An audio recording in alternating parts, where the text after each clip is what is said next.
All right, we're back at the house. Successful turkey hunt. I'm gonna show you guys how you can preserve your beards and your spurs and your fan if you're interested. So the beard is simple. Just pull the feathers back, and pull, and it pops right out. It's the easiest way to get that off. For the spurs, you can use a hacksaw, you can use loppers, but if you use loppers, it makes the bones kind of fragment. So I'm going to use a sawzall, which is kind of hard to do by yourself. Normally you'd have two people do this, but my helper is filming, so I'm just going to cut it off. Over here to the other one.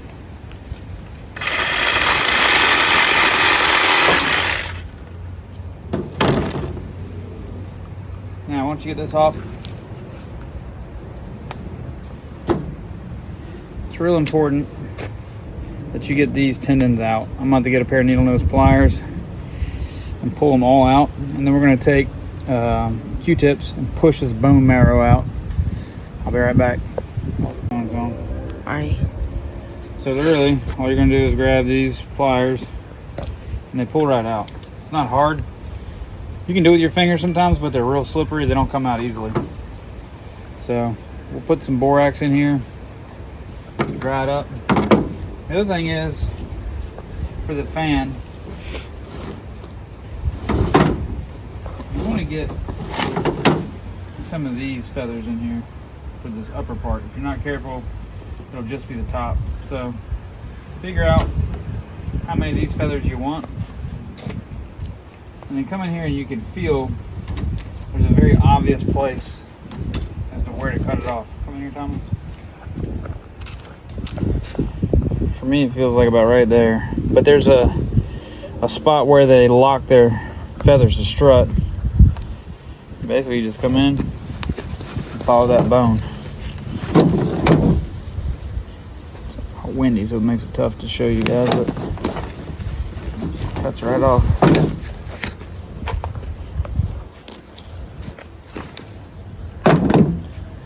Just like that, we got our fan that we can dry out real nice and pretty if we want.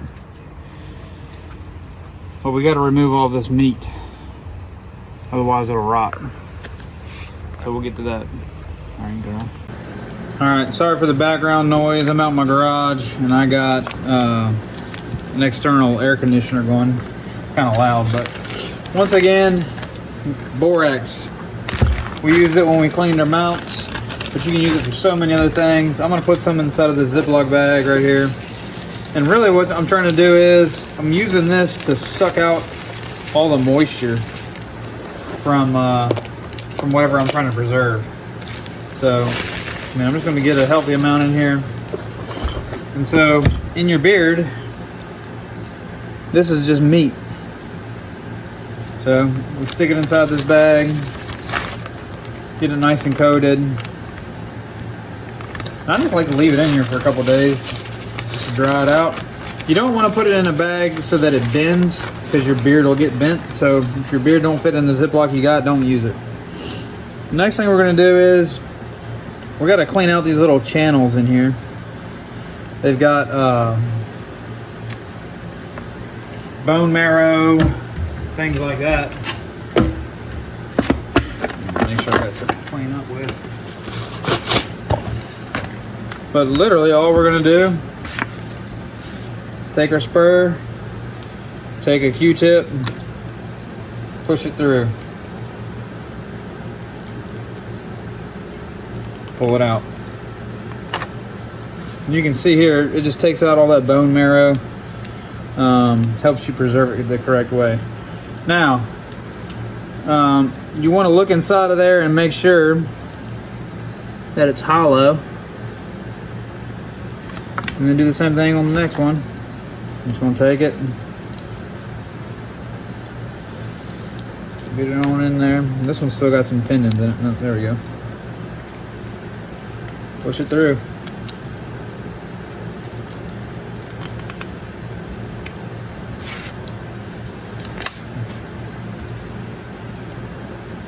Hollow.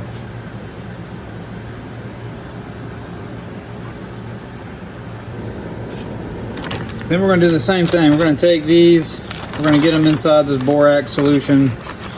I try to pack it in there best that I can. And then I'm gonna take a Q-tip, kind of push it down in there. You can do it by hand if you want. Just take it and fill up the little cavity. It's a little bit messier if you do it this way, but it still works. Kind of pack it down in there.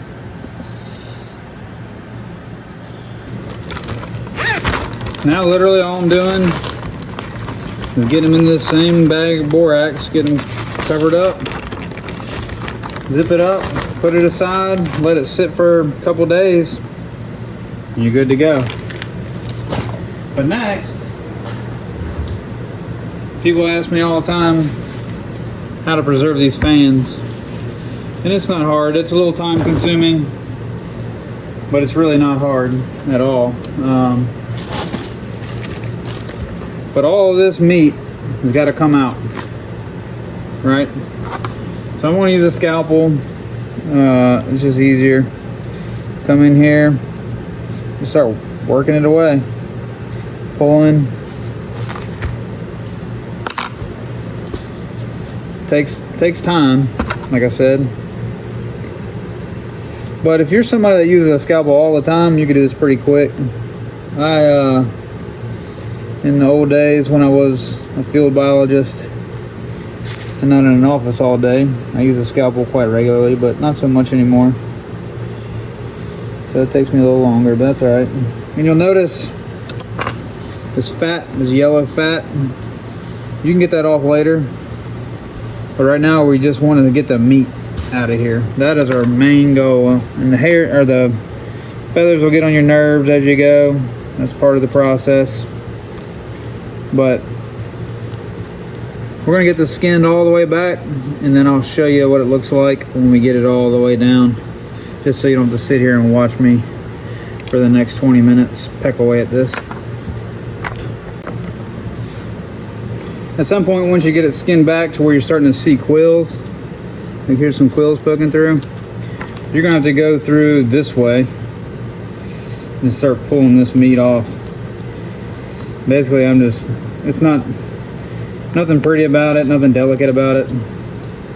It's hard to mess this part up. You're just trying to get this big chunk of meat right here out, preferably without cutting your finger.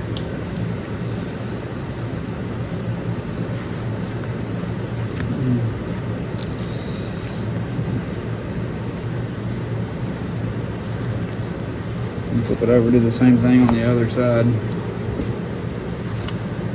Just following these quills.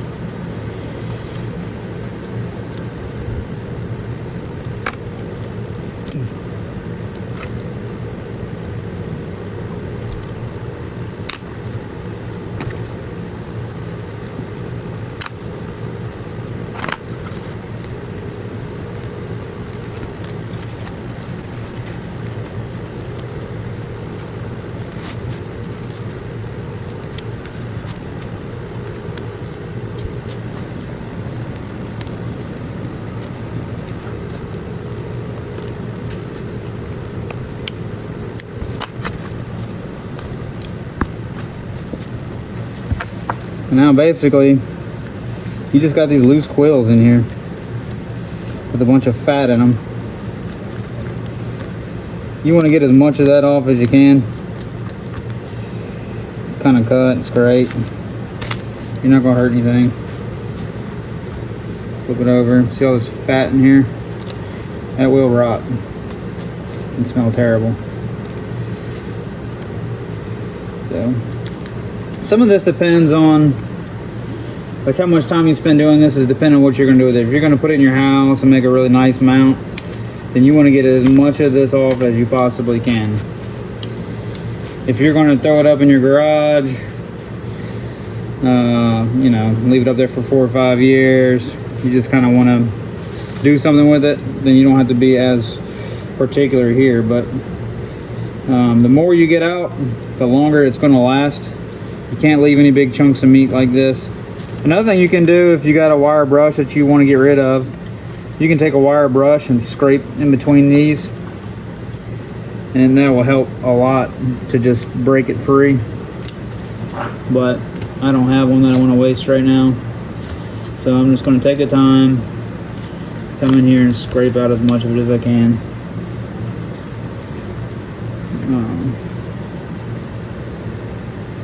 And then we're literally going to do the same thing that we did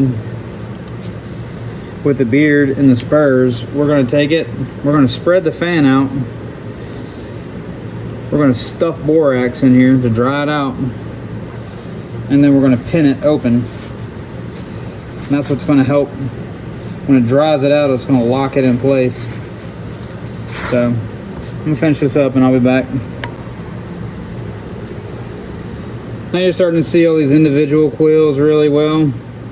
There's still a lot of fat in there. One trick you can use is to take a paper towel, get in there something dry, and just pull on it. It'll help you hold on to some of the loose stuff because it's slick, right? It just falls off.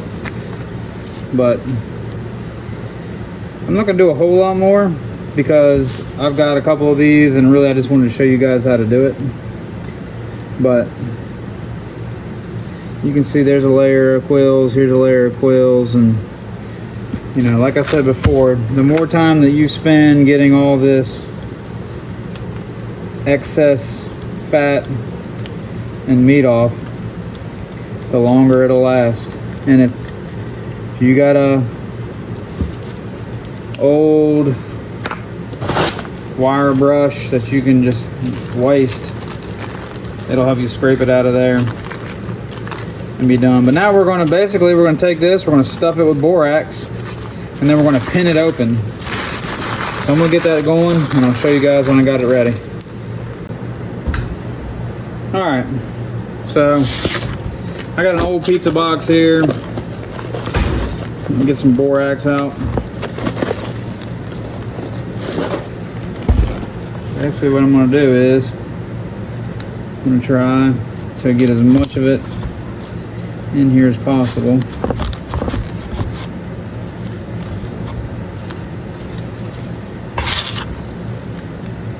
And you're really trying to work it in there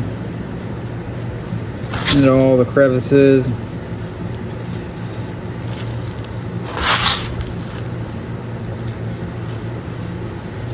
Once you do that, you can actually start pulling more stuff off pretty easily. This will dry out some of that fat pretty quickly.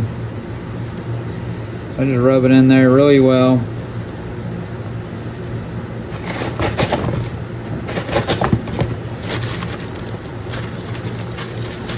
I'm going to start trying to pull a little bit of it out in between the quills.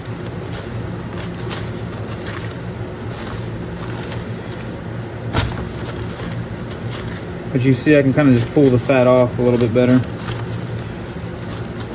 Dries that out enough to where you can hold on to it.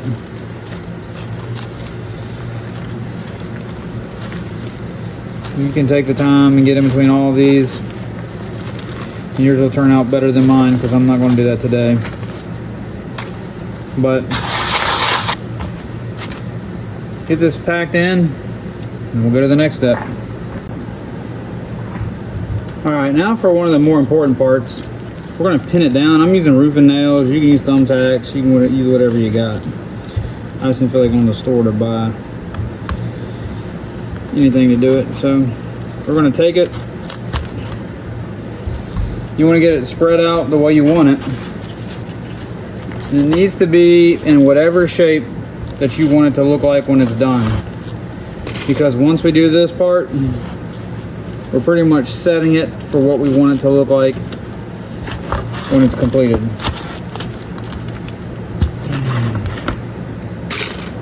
So I'm just kind of working around, making sure my feathers are as straight as they can be.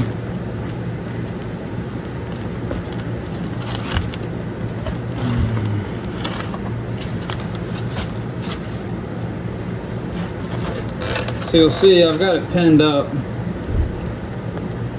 in place. And now all we're going to do is take this leftover borax, open up this cavity, fill it up.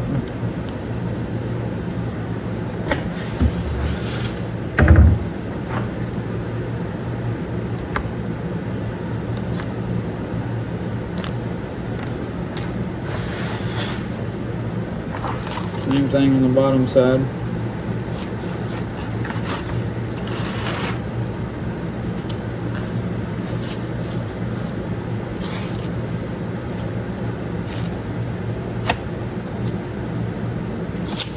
And there you got it. That's what it's going to look like. Let it dry hard. And then if you want to, you can come back in here and clean out all that salt when it's done. Dry it up, and you can add Bondo in there, and it'll stay like that for a lifetime. Y'all, that was a quick and easy way. You'll notice down here, if you want to put some Bondo inside of this cavity right here, you can fill it in. But if you're just trying to preserve it real quick, throw it up in the garage on the wall somewhere, this is a really easy way to do it. There's much more advanced ways of doing it for a more pleasant outcome and long-lasting outcome. But if you just want a quick, easy way to preserve a fan, that's how you do it. And then what I like to do with my beards, I take the fishing line running through the bullet. I'll super glue that on, tie this up, hang it with the rest of them. And that's how we do it. Hope you all enjoyed.